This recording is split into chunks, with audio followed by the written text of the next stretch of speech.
قرآن حضرت میکائیل علیہ السلام کی پیشانی سے جناب جبرائیل علیہ السلام پڑھتے تھے، ہے نا، اور پڑھنے کے بعد پھر سرکار دو عالم کے پاس آتے تھے۔ بس ایسے ہی نہیں کہ بس اللہ نے دیا اور جبریل اٹھ کے چلے آئے، ہے نا، اس طریقے سے نہیں ہوتا تھا، اس کا بھی ایک پروسیجر تھا بھائی، ہے نا، اس پروسیجر کے بعد آتے تھے۔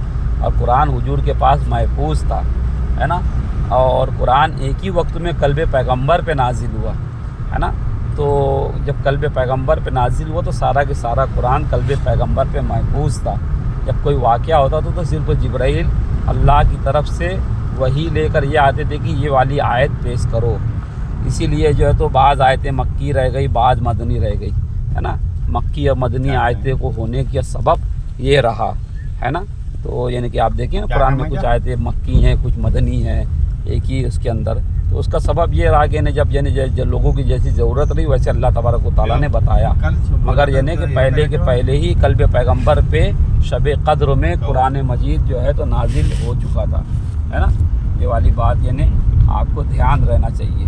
اب جو ہے تو کسی بھی چیز کے 4 حروف ہوتے ہیں، چار صفات ہوتی ہے، 4 لفظ ہوتے ہیں، ہے نا۔ ایک ہوتا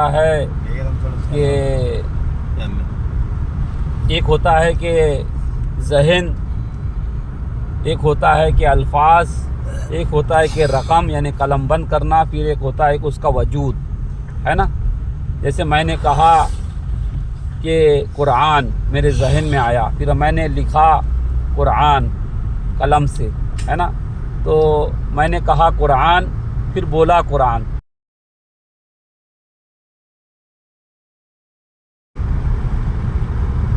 لفظ میں آنے کے بعد جو ہے تو پھر میں نے قلم سے لکھا قرآن، یہ 3 ہو گئے۔ اب حقیقت میں ہے کہاں قرآن؟ چوتھی شکل کہاں اس کی؟ شکل حقیقی میں قرآن کہاں ہے؟ آپ بتائیے طارق مسعود، بتا تو۔ جیسے ہمارے وہاں انڈیا کے اندر 10 روپے کا نوٹ ہوتا ہے، اس پہ لکھا ہوتا ہے کہ ہم اس 10 روپے کے نوٹ کو ادا کرنے کا وچن دیتے ہیں۔ تو اس 10 روپے سے بہترین نوٹ ہم پرنٹ کر سکتے ہیں نا، کیوں نہیں کرتے؟ ہم اس سے اچھا کاغذ پرنٹ کر سکتے ہیں۔ جیسے پی کے اندر جو ہے عامر خان ایک دوسرا کاغذ دے رہا تھا، تو کوڑی دان والا کباڑی کہنے لگا پہ بابا یہ سب کباڑ میرے کو کیوں دے رہا ہے؟ پھر اس نے نوٹ دیا، ہاں بولے دے، تو اس کے بدلے میں اس کو گاجر دیا۔ تو معلوم یہ ہوا کہ یہ دیسی مدرا کیوں کام کرتا ہے؟ یہ دیسی مدرا اس لیے کام کرتا ہے کہ اتنے کا رقم جو ہے، اتنا سونا، اتنا گولڈ جو ہے تو رکھا ہوا ہے۔